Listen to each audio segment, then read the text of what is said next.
Hey, what's going on, guys? It's Jack. Back again to actually give you some meat and potatoes to this talent tree that we have so far. I walked through it, I kind of talked about what some talents were that I liked, but I didn't really put together a build for you. So let's put together some builds today. I'm going to start it off with Discipline. You can use the chapters if you want to instantly skip to Holy. And we're going to talk about the builds, and these are... There's a million builds you can put together depending on your assumptions, depending on all this other stuff. But what I wanted to do is I wanted to give a first impression for what I think a raid build or an M+ build could look like with historical context coming in. I think it's easy when you look at some of these trees and you're like, oh, there's like damage options here and damage options there. I'll just take all the damage options. Usually, historically, it's not really realistic to do at the beginning of an expansion, and I wanted to explain why I made some of the decisions that I made, okay? So first and foremost, let's start it off with Discipline. Left side here, you are, of course, starting off with Prayer of Mending being guaranteed to you, and some people have made the argument that you could start messing around with Benediction. I prefer to mess around my points to get Enlightenment and skip all this renew benefits and everything like that, not worry about it whatsoever. Also, I went down for some double benefits from Mind Blast, which I don't know if is going to be quite strong enough if you're not going to be casting Mind Blast on cooldown if mana becomes an issue or something along those lines. But I did end up going after Shadow Fiend, the Throes of Pain, which I think is really good, particularly if any targets are going to die. But I also just like the dot damage, which I'll show you some more in a little bit. The Puppet Master giving you 6% mastery when your Shadow Fiend is active is amazing for ramps. You can even spec into Bender.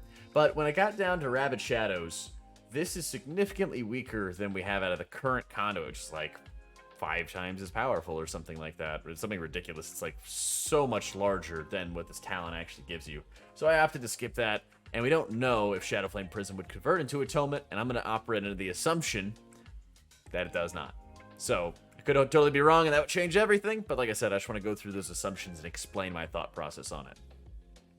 But furthermore, obviously, going down to get Mind Games seems like it's going to be a pretty good play. I don't think Charitable Soul, Light's Inspiration, Crystalline Reflection really hold a lot of water to be able to pursue. And then going down the left side in a raid-oriented build commits a lot to renew talents, which you would probably never use in a raiding environment as Disc. Ergo, this is what we went with, and this is why. I do think you have some flex talents if you needed to take Masochism. I don't think you ever take something like Taming the Shadows where you have a chance to deal no damage. I don't think you ever bother with that. And yeah, that was the Priest side. For the Discipline side itself, I opted to not take Shining Radiance. Same kind of story. The bonus healing, the bonus effect is similar to the Conduit, but it's significantly weaker. So, just like with Rabid Shadows, opted to skip on that one. I do, however, put a lot of value onto Schism and the duration of Schism. And I think, as troll as it looks, there's going to be some fights where you can skip out of Pain Suppression. But you do have a couple of flex slots, and I wish I could highlight them with this talent calculator, that I think that you could potentially drop, lose a little bit of output, but instead be able to gain Pain Suppression, gain Shining Force, gain whatever it is that you need. A couple of large omissions, you might notice, didn't go after Rapture. I think that with Clarity of Mind gone, all you're getting is some extra shielding, which is alright.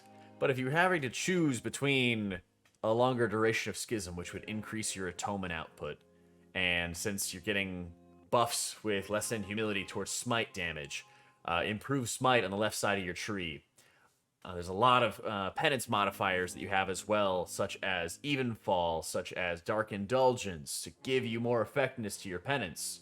I think there's an argument to be made that giving up on that shielding value could be worthwhile in a raiding environment, because it's not going to have a large enough impact on your ramp as opposed to just buffing your baseline Atonement output even more.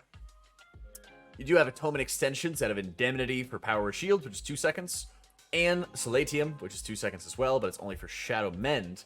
And when it comes to a raiding environment, you would probably be using more Shield, whereas in an M+ environment, you'd be using more Shadow Mend.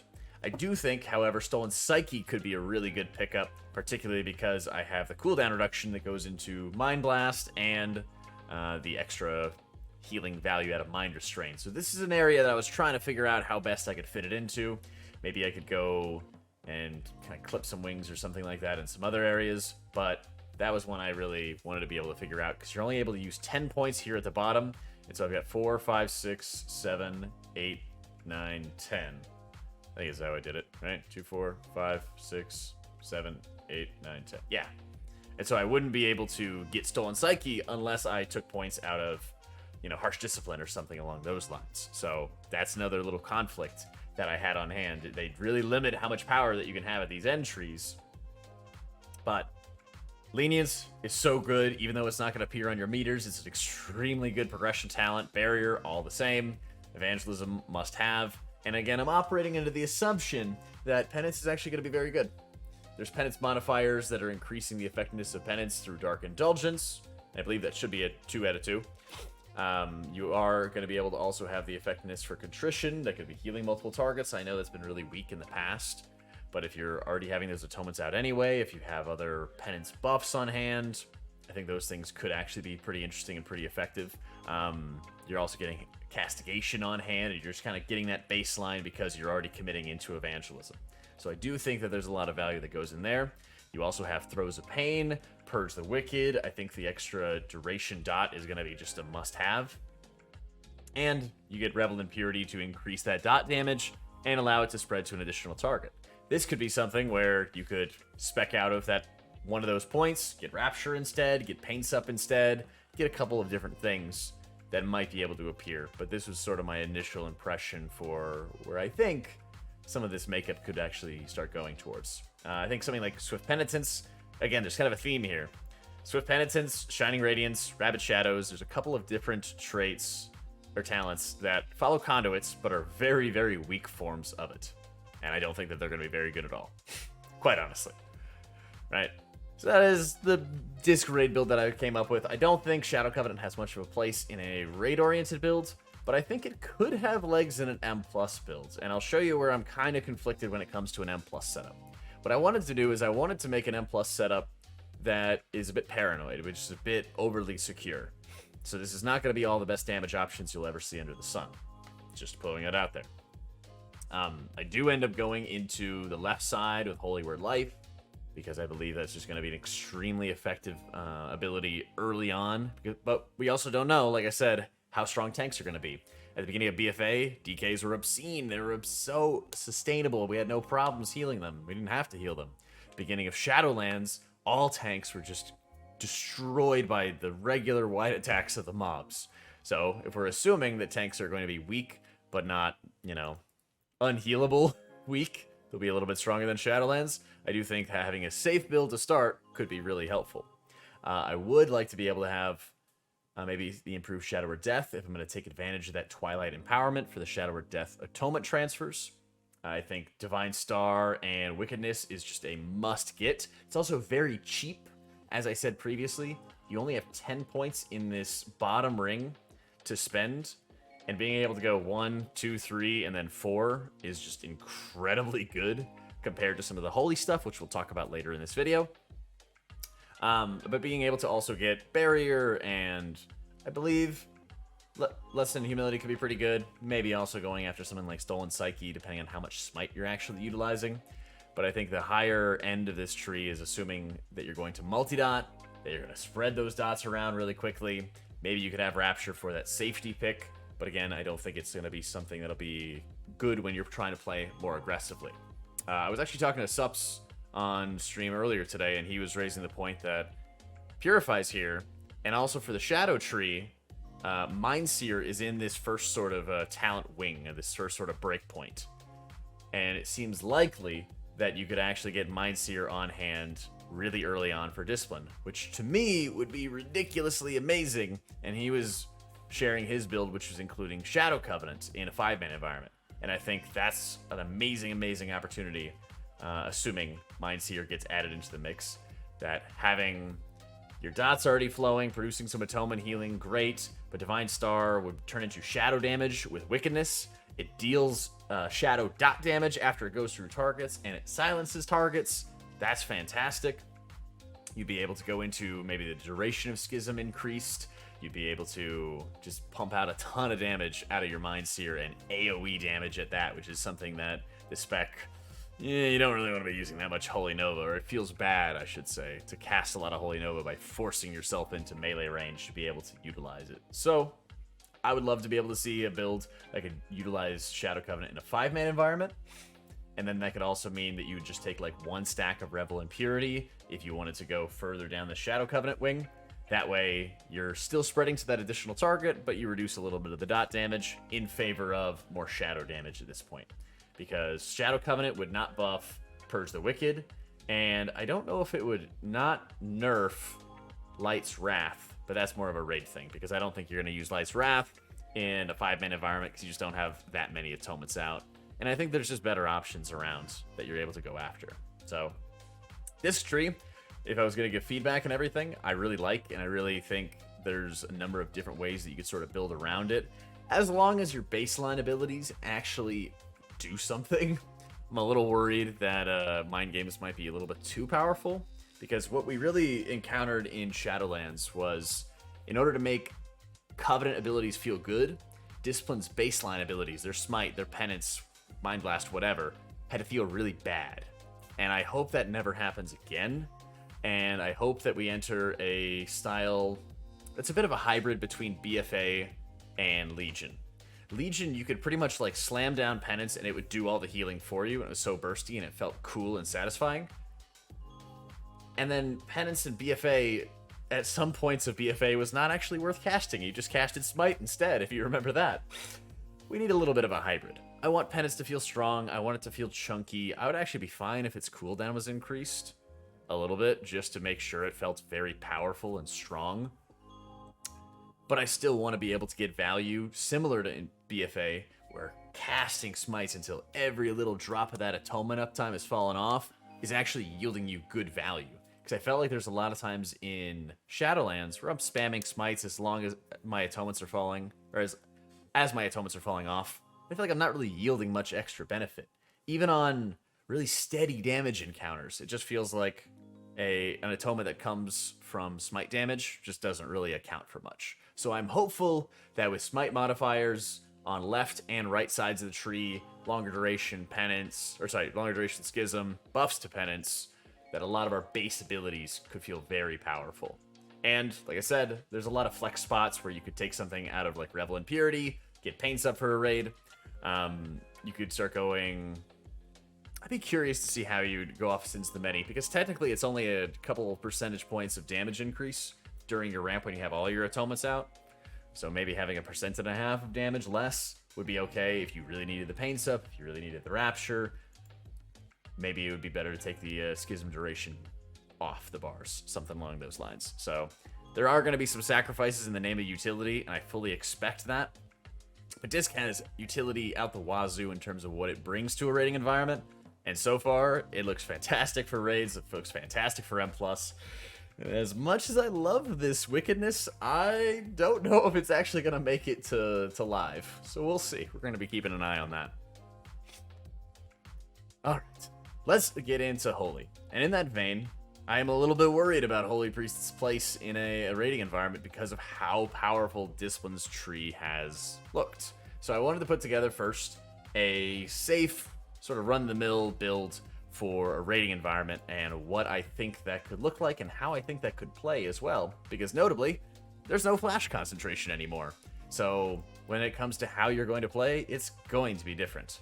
I will fully admit I am a sucker for Fade damage reduction. I'm a massive fan, and I believe on the Priest tree, it's just going to be worth to be able to go after. That is a committal, that's something I'm going after, and possibly losing out on other opportunities instead. Totally get that. I actually don't think Focus Mending is really that good. I don't think Say Your Prayers is really that good either. You're not really netting a lot of extra prayer mendings out of that 6% chance. If the percentage chance was better, then yeah. Same thing with Focus Mending, and same thing with a lot of those disc conduits that got added to the talent trees. It looks like they're really weak. Maybe if they got buffed, maybe that would be greater competition. But I feel like I'm not really losing out on anything by not taking them, you know? Similarly, in a raiding environment, getting somebody healed low, getting a Twist of Fate proc always feels amazing. Brings me back to like Warlords of Draenor times. And in the nature of going after Holy Word Life, you do pick up a lot of Renew synergy. You get Renew healing for more, and its mana cost being reduced by 10%, and your targets are taking more healing when they have Renew on them. This gets pretty interesting. So as we take our sights to the right side of the tree, you can take Halo or Divine Star. That's not set in stone or anything like that. But I do believe that we could have a build that utilizes a lot of Prayer of Healing. So hear me out. We have some really cool buffs. You have something like Divine Hymn and Gales of Song, which increases that sort of utility, that sort of healing amplifier that Divine Hymn gets. I think that's just an instant slam down in a raid. The Piety of Mana gives you a lot of mana return, also increases Cosmic Ripple's healing. So there's a lot of incentive right there to cycle your Holy Words quite a bit faster. To help you do that, of course, you could have things like Light of the Naru, Holy Oration, to be able to continue to support those increases. And even though Holy Oration is a sort of nerfed conduit, I do think when it's in the pursuit of a faster cycle of Holy Words, that's something you always want to be able to look at pursuing. I do think Rune of Mending, Rune of Fire, and Rune of Healing, all of those are kind of meh along those trees, but I think you have to commit a lot to be able to go in a different direction. So maybe I could trade out Rune of Mending for like a Resonant Words, and I don't think I'd feel too bad about it. But how I think this tree could play is that you would start with Divine Words. The effectiveness of your next Holy Word is increased and grants that Divine Favor. So if you were to Divine Favor, then cast Serenity, your Renew, amongst other spells, would heal more, crit more, and cost less to cast. So what if you were to Divine Words, Serenity, spam out a bunch of Renews, hit Circle of Healing, and then spam cast Prayer of Healing very quickly with this cast and cost reduction? Targets would be receiving more healing from Prayer of Healing because they have Renew rolling on them. You'd be able to net out more Sanctifies, and Sanctifies are always high healing value, high healing efficiency. And you'd have a sort of pseudo ramp on your hands, which could be very interesting to be able to utilize. Some supporting arguments, I guess I could say for that, is we're losing a lot of synergies and support for Flash Heal. Binding Heal, it's not the passive anymore, it's an active spell. And this is always an ability that you either use a ton of or you use none of. There's very little in between on that one. Guardian Angel, I think, is another flex talent you can kind of swerve into whenever you need. Something like Surge of Light, I'm pretty much going down that route to help me get Symbol of Hope for a raid. I think Symbol of Hope places a lot of importance on it. But I think that something like Guardian Angel could definitely be spec'd into. And with this build that's moving away from utilizing a lot of Flash Heal or Heal to be able to improve your output, that's why I abstained from taking Resonant Words. But like I said, maybe it would be better than Rune of Mending, just if I needed a quick sort of follow-up heal or I wanted some more efficiency after I cast a Holy Word. That would be something I'd be able to utilize. But with this in mind, I don't think I would use that much Flash or Heal unless I had a Surge proc on hand, and I would be a lot... I put a lot more emphasis on pooling Surge procs to utilize when I'm on the move. One of the things that I do today on live servers is I don't really use a lot of Circle of Healing in a raiding environment because I just want to pump out more heals. And so I use Circle of Healing whenever I have to move, and when I get forced to move to a different position, I'll just cast that while I'm moving. I could see a world where Surge of Light has that role, where you are timing your Circle of Healing for when you want to pump out a lot of Prayer of Healings, and you're using your Surge of Light procs for when you're forced to move and not when you're forced to maintain a buff anymore. I know some people have also noted that you have Unwavering Will in your pursuit of Holy Word Life, and when you're above a certain threshold of health, the cast time of Prayer of Healing gets reduced. So you have reduced cast time here, you have reduced cast time and cost with Prayer Circle, and so you're able to put out 5-6 Prayer of Healings very rapidly, quickly get your Sanctify back, and pump out even more AoE output with this sort of build.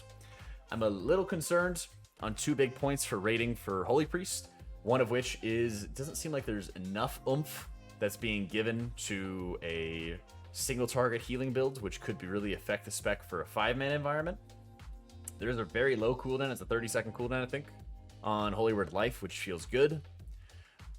And that could help a little bit in some aspects. I think it does a great job in a raid, but maybe in 5-mans, if tanks are getting clobbered again, they need help a little bit more frequently.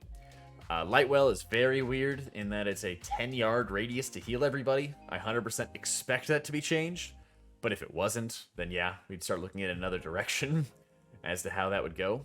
But notably, there's not that sort of utility that Discipline has for its raiding environment. It can't get barrier damage reduction without having to commit anything. You have to keep in mind, when you enter into this last tree, you can just instantly go into barrier.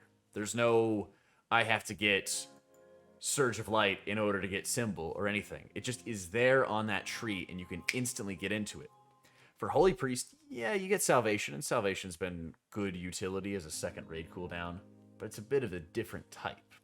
But immediately following that, you get all your atonements cause a target to take 3% less damage, and I believe that stacks with other Disc Priests too, which is bonkers. And you don't really have that in the same vein for Holy Priest.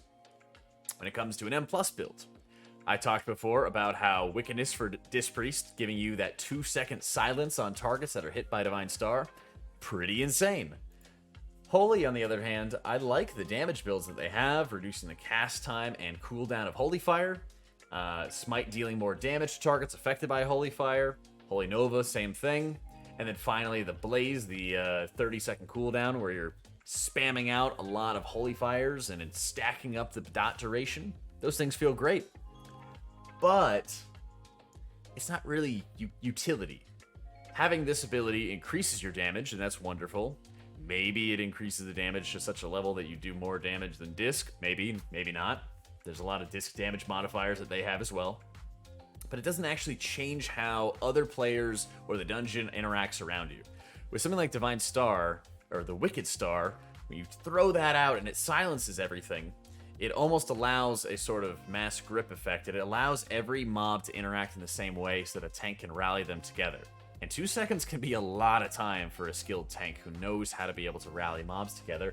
And if that's something that only Disc Priest is bringing to the table, if no other healers are having some kind of wild level of utility for that, yeah, like a Druid might have an interrupt, they might have a kick, and that'd feel good. But having a bit of a solar beam that doesn't require all the mobs to be stacked together, and being able to cast it out very frequently to interrupt new mobs, even after the old ones have been diminished in terms of the silence that goes out, it's really insane. And Holy, as much as I like what sort of builds that you can come up with, they don't have a utility to be able to match. So with this 5-man build, I think you could probably skip out on Circle of Healing. If there's a good, decent option, if Binding Heal works out in a 5-man environment, that would be great.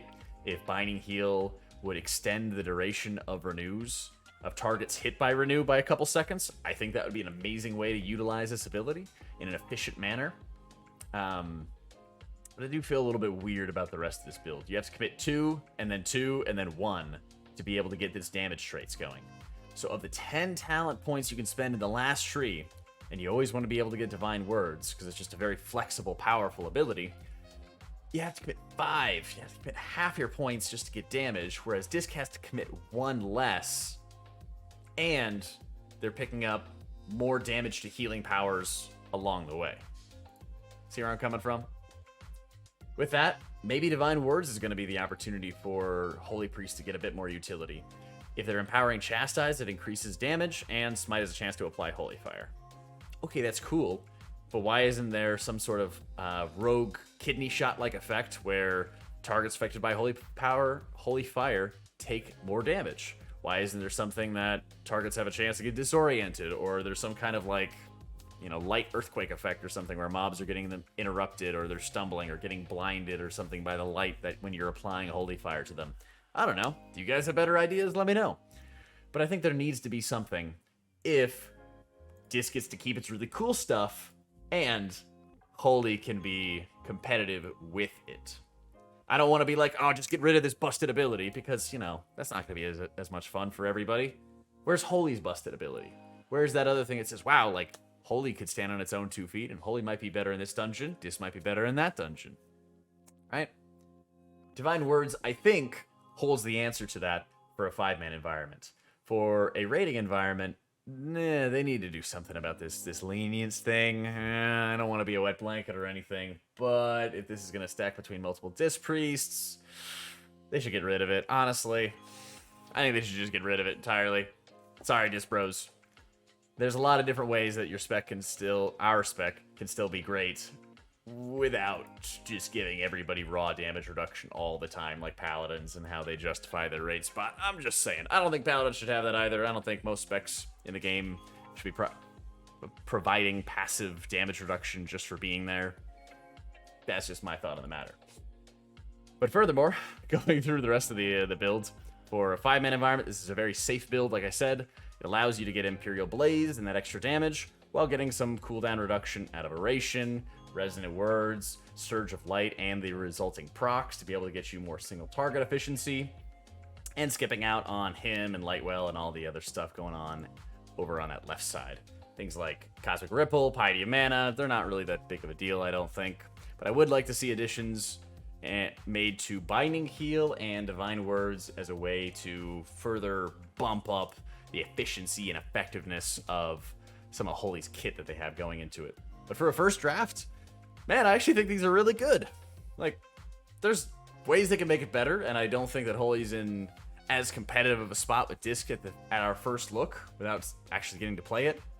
But I'm pretty happy with a lot of the talents and some of the choices they can make, because I think there's good arguments to flex into a number of areas. There's arguments for when you want to take Pain Suppression or Rapture or Extended Schism Duration. There probably will be sacrifices, and being able to prepare yourself for those sacrifices where you say, I might lose a little output, but I'll gain that utility, and as a healer, that's probably going to be my job to spec into Grip at the expense of, I don't know, my own personal defensive, and that's just something I'm going to have to do. If you accept that with these new talents, I think you're going to have a great time. If you don't accept that, you may not have a great time with these talents. But personally, I'm a fan. I just want them to address and put some thoughts into that sort of early utility, because I think that they did a really good job of keeping the old things like Mind Games, adding old abilities like Lightwell, and then bringing in new things with Holy Word Life, with Imperial Blaze. They kind of cut down conduits and legendaries and kind of boiled them all in together in certain areas. But there's tuning that needs to be done, and I think there's a good look at utility for Holy Priest that needs to be done as well as the side of Disc. But I wouldn't want them to just completely defang Disc in the process. We want to make sure it actually feels good to be able to play, and oh my god, I'm so excited for that Wicked Star. Let me know what you guys think. Share your builds as well. Use Wowhead or Mythic Trap or whatever, and I'll give you guys my thoughts in the description and everything like that, okay? Hit me up. Thanks so much for watching, though, guys. Be sure to subscribe if you want to see some more Dragonflight Alpha videos, and check out the live stream for more. All right, thank you for watching, guys. Hope you all enjoyed it. I'll catch you all next time. Whoop.